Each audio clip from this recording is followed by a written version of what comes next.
आणि राजकीय वर्तुळातली ही महत्त्वाची बातमी। सातारा जिल्हा परिषदेमुळे महायुतीत वादाची ठिणगी पडली आहे। काल रात्री उशिरा उपमुख्यमंत्री एकनाथ शिंदे यांनी मुख्यमंत्री देवेंद्र फडणवीस यांची भेट घेतली। जिल्हा परिषद निवडणुकीतल्या प्रकारावर मुख्यमंत्री देवेंद्र फडणवीस हे नाराज झालेले आहेत असं कळतंय। त्यामुळे आज याचे पडसाद नेमके काय उमटतात हे सुद्धा पाहणं तितकंच महत्त्वाचं ठरणार आहे। सातारा जिल्हा परिषदेच्या निवडणुकींचा वाद काल विधान परिषदेमध्ये आणि विधानसभेमध्ये सुद्धा मोठ्या प्रमाणात गाजलेला आपल्याला पाहायला मिळाला। त्यामुळे महायुतीतल्या या दोन मित्रपक्षांमध्ये वादाची आता ठिणगी पडली असल्याचं समोर आलेलं आहे। तर काल रात्री उशिरा उपमुख्यमंत्री एकनाथ शिंदे यांनी मुख्यमंत्री देवेंद्र फडणवीस यांची भेट घेतली आणि या संदर्भात आणखी सविस्तर तपशील घेण्यासाठी जाऊया आमचे प्रतिनिधी ओम देशमुख यांच्याकडे। ओम आपल्यावर थेट जोडले गेलेत। ओम, काही वेळामध्ये आजच्या दिवसाच्या कामकाजाला सुरुवात होणार आहे, मात्र काल दिवसभरामध्ये आपण पाहिलं साताराच्या निवडणुकाच्या जिल्हा परिषदेच्या होत्या त्या प्रकरणात झालेले सगळे राडे, त्यानंतर आलेल्या प्रतिक्रिया, त्यामुळे निश्चित आजचा दिवस सुद्धा काय यामुळेच गाजेल का, काय काय नेमकं आज आपल्याला लक्ष ठेवायचं आहे? अगदी बरोबर आहे। खरं तर काल सातारा जिल्हा परिषद निवडणुकीच्या निकालासंदर्भात ज्या काही घडामोडी घडल्या त्या निश्चितच महायुतीमध्ये भाजप आणि शिवसेनेमध्ये विशेषत्वानं वादाची ठिणगी पाडणाऱ्या होत्या। जी ठिणगी काल पडली त्याचं रूपांतरण खऱ्या अर्थानं काल दिवसभरात ज्या काही बैठका झाल्या, ज्या काही चर्चा झाल्या, त्यामुळे मोठ्या प्रमाणात आपल्याला पाहायला मिळालं। स्वतः मुख्यमंत्री देवेंद्र फडणवीस यांनी या संदर्भात तीव्र शब्दात कालही नाराजी व्यक्त केली होती आणि काल रात्री जेव्हा मुख्यमंत्री आणि उपमुख्यमंत्री यांच्या दरम्यान रात्री 11:30च्या सुमारास वर्षा बंगल्यावरती बैठक सुरू झाली, या बैठकीदरम्यान सुद्धा मुख्यमंत्र्यांनी या प्रकरणात तीव्र शब्दात नाराजी व्यक्त केलेली आहे।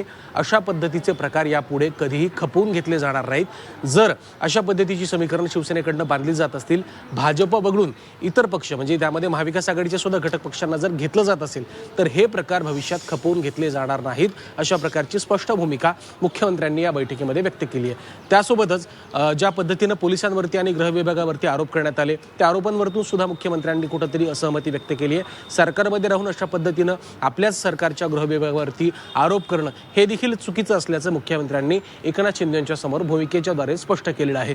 आता आजचा जो दिवस असेल तो अत्यंत महत्त्वाचा असणार आहे, कारण ठाकरे गटाकडनं याच विषयाच्या अनुषंगानं उपसभापती नीलम गोर्हे ज्यांनी खरं अर्थ काल एसपींच्या निलंबनाचे आदेश दिले होते, त्या प्रकरणामध्ये अविश्वास ठराव मांडला जाईल असं देखील आपल्याला कळतं। या संदर्भातली काल जी प्रक्रिया आहे ती देखील सुरू झाली होती। त्यामुळे जर नीलम गोर्हेंच्या विरोधात अविश्वास ठराव आला तर या सगळ्या संदर्भात भाजपची भूमिका काय असेल, कारण भाजपवरती काल गंभीर आरोप शिवसेनेच्या मंत्र्यांनी विधान परिषदेमध्ये केले होते। या सगळ्या संदर्भात भाजप काय भूमिका घेते, जर नीलम गोर्हेंवरती अविश्वास ठराव आला तर त्या ठरावासंदर्भात नेमकं काय घडामोडी घडतात। आणि दुसरा शेवटचा आणि सगळ्यात महत्त्वाचा मुद्दा म्हणजे आज शिवसेनेच्या मंत्र्यांची भूमिका काय असणार हे देखील पाहावं लागेल, कारण आपण पाहिलं असेल की काल विधिमंडळामध्ये कुठेतरी शंभूराज देसाई हे एकाकी पडल्याचं या चित्र या निमित्तानं पाहायला मिळालं होतं। महेश शिंदे हे त्यांच्याच पक्षाचे आमदार उघडपणे त्यांच्या विरोधात भूमिका मांडत होते। त्यामुळे या सगळ्या प्रकरणात कुठेतरी शंभूराज देसाई एकाकी पडलेले असून शिवसेनेकडून सुद्धा मवाळ भूमिका घेतली जाऊ शकते, अशी देखील माहिती या रात्रीच्या